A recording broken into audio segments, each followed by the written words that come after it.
मित्रा, तुला पण बॅकचा वर्कआउट पाहिजे ना एकदम प्रॉपर वाला. मग आपल्याला फॉलो कर. आहे ना मी.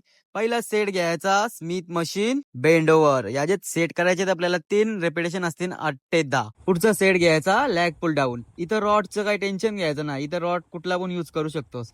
इथे सेट मारायचे आपल्याला 4 रेपिटेशन असतील 10 ते 12. पुढचा सेट घ्यायचा रिव्हर्स लॅग पुल डाऊन. बाई, इथं एकदम वरती स्वराचा ना एकदम खाली घेताचा.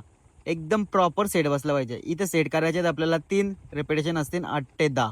पुढचा सेट घ्यायचा सिंगल हँड डंबल कल आणि एकदम प्रॉपर फॉर्मा मी मारते तसाच मारा. एकदम हेवीच घ्यायचा. इथं काही टेन्शन घ्यायचं ना. इथे सेट करायचे 3 रेपिटेशन असतील 8 ते 10. पुढचा सेट घ्यायचा क्लोज ग्रिप केबल कल आणि इथे सेट मारायचे एकदम प्रॉपर एकदम स्लो आणि एकदम कंट्रोल फॉर्म. सेट करायचे आपल्याला 2 रेपिटेशन असतील 15 ते 16.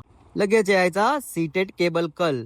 इथे सेट करायचे आपल्याला 4 रेपिटेशन असतील 8 ते 10 आणि फुल हेवी जायचा.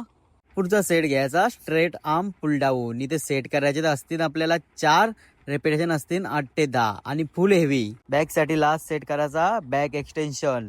इथे सेट करायचे असतील आपल्याला 3 रेपिटेशन असतील 8 ते 10. एकदम फावडवेशर येतंय. लगेच यायचा बायसेप कडा. बायसेप साठी पहिला सेट करायचा इक्लाइन डंबल कल आणि पेशर एकदम प्रॉपर.